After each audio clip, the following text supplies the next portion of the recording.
আল্লাহ, আমার জাতি ভাইদের তুমি হেদায়েত দান করো। তারা এভাবে অশ্লীল গাল বাজনা করছে যে, তাদেরকে তুমি হেফাজত করো, তাদেরকে ইসলামের ছায়া তলে নিয়ে আসো আল্লাহ।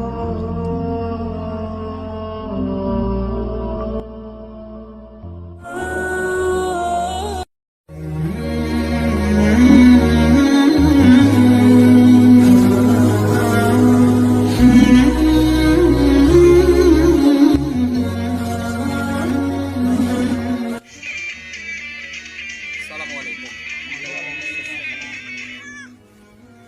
কেমন আছেন আপনারা? আপনি কেমন আছেন? আলহামদুলিল্লাহ, আমি ভালো আছি আল্লাহর রহমতে। তবে ভাইয়া, আপনাদেরকে আমি প্রশ্ন করেছিলাম যে আপনারা কেমন আছেন। আপনারা জবাব দিলেন ভালো আছি, কিন্তু আপনারা আল্লাহর শুকরিয়া আদায় করলেন না। তো ভাই, আপনারা এখন যে শ্বাস নিচ্ছেন, আপনারা কি শুকরিয়া আদায় করেছেন? করেননি। আপনার আশেপাশে একটু তাকিয়ে দেখুন, কত মানুষ কত রকমের অসুস্থতা নিয়ে হাসপাতালের বেডে পড়ে আছে। তার থেকে কি আপনারা খুব বেশি ভালো নাই? আপনারা তো চাইলে আল্লাহর শুকরিয়া আদায় করতে পারতেন। তো আপনাদের কাছে একটা জিনিস বলে দিই, যখন আপনাদের কেউ জিজ্ঞাসা করবে যে কেমন আছেন, তখন বলবেন কি আলহামদুলিল্লাহ, ভালো আছি, আল্লাহর রহমতে খুব ভালো আছি। ভাই, আপনাদের সাথে আমি কিছুক্ষণ কথা বলতে চাই। ঠিক আছে হুজুর, বলেন। ভাই, আমি লক্ষ্য করেছি যখন আজানের সময় হয় তখন আপনারা খুব জোরে জোরে গান বাজান, গেম খেলেন। তো আপনারা হচ্ছেন আমার জাতি ভাই, সেজন্য আজকে আমি আপনাদের কাছে এসেছি। আপনাদেরকে এই খারাপ কাজ করেন, আপনারা এই ভুল পথে আছেন, এখান থেকে ফিরিয়ে আনার জন্য, ইসলামের পথে আনার জন্য। কি বলেন হুজুর? আমরা এখানে বসে থেকে গান বাজাই, আড্ডা দিই, গেমস খেলি, এটা কি খারাপ কাজ? হ্যাঁ ভাই, আপনারা এখানে যা করছেন এটাই খারাপ কাজ। কিভাবে খারাপ কাজ হলো আপনারা তো এটা এখনো বুঝেননি, আমি আপনাদেরকে বুঝাই বলছি।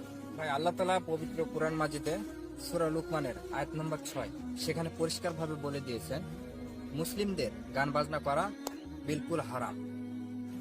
এখানে আমরা তো সবাই মুসলিম ঘরের সন্তান, আমরা সবাই গান বাজনা করতেছি, অথচ আপনারা জানেন না যে এই গান বাজনাটা কতটুকু হারাম। যারা গান বাজনা করে তাদের যে অন্তর আছে, সে অন্তরে আল্লাহ তাআলা মোহর মেরে দেয়। এমনই এক মোহর, যে মোহর কোনো ইমানি শক্তি ধরে রাখতে পারে না। সামান্য ফিতনাতেই তাদের এই ইমানি শক্তিগুলা ভেঙে যায়, আর তারা এই ইসলাম থেকে এতটাই দূরে যায় যে কোরআনের আয়াত, তেলাওয়াত, হুজুর, দাড়ি, টুপি, এমনকি মহিলাদের বোরকা, এইসব দেখলেও তাদের অনেক চুলকায়। তো আশা করি আপনারা এমন প্রকৃতির হবেন না। আমি আপনাদেরকে যতটুকু পারি আমার জ্ঞান দিয়ে বোঝানোর চেষ্টা করলাম যে আপনারা এতদিন খারাপ পথে ছিলেন। তো ভাই, আল্লাহ তাআলা আমাদেরকে এই পৃথিবীতে পাঠিয়েছেন তার ইবাদত বন্দেগী করার জন্য, নাকি তার নাফরমানি করার জন্য? অবশ্যই ইবাদত করার জন্য। আপনারা তো স্বীকার করলেন যে আল্লাহ তাআলা আমাদেরকে পৃথিবীতে পাঠিয়েছেন তার ইবাদত বন্দেগী করার জন্য, তাই না? তো আপনারা এখানে আরো একটি খারাপ কাজ করেন, আপনারা এই যে সবসময় গেম খেলেন। আপনাদের কাছ থেকে যদি আপনারা যে নিঃশ্বাস নেন, এই নিঃশ্বাসের যদি টাকা নেওয়া হতো, অক্সিজেনের যদি টাকা নেওয়া হতো, আপনারা কি টাকা দিয়ে কিনে আপনারা কি এই ফালতু সময় ব্যয় করতেন, অযথা সময় ব্যয় করতেন এই গেম খেলে? আপনারা টাকা দিয়ে কিনে, অক্সিজেন কিনে এই ফালতু সময় ব্যয় করতেন না।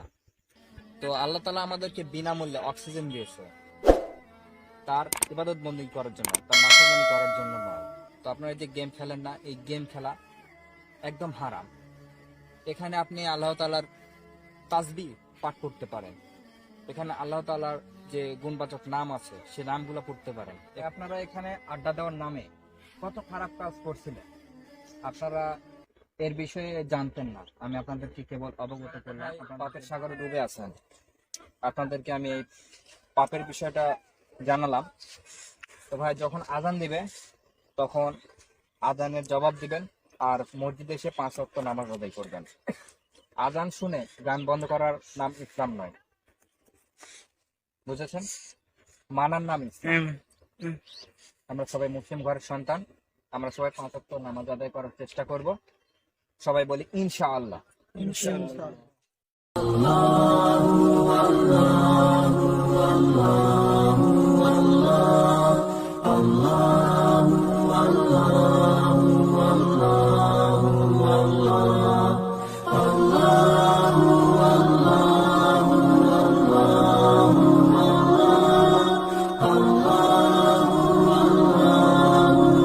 মিছে আশায় রং তামাশায় ডুবে কেন মন, দম ফুরালে ছাড়তে হবে মায়ারি ভুবন। মিছে আশায় রং তামাশায় ডুবে কেন মন, দম ফুরালে ছাড়তে হবে মায়ারি ভুবন। হুজুর তো মেলা কিছু বললো, কিছু মাথায় ঢুকলো আর কিছু না ঢুকলো। হুজুর তো ভালো কথাই বলেছে, আমরা তো এত কিছু জানি না, যা বলেছে ভালোই বলেছে। বল বন্ধু, মাগরিবের সময় হয়ে গেছে, আমরা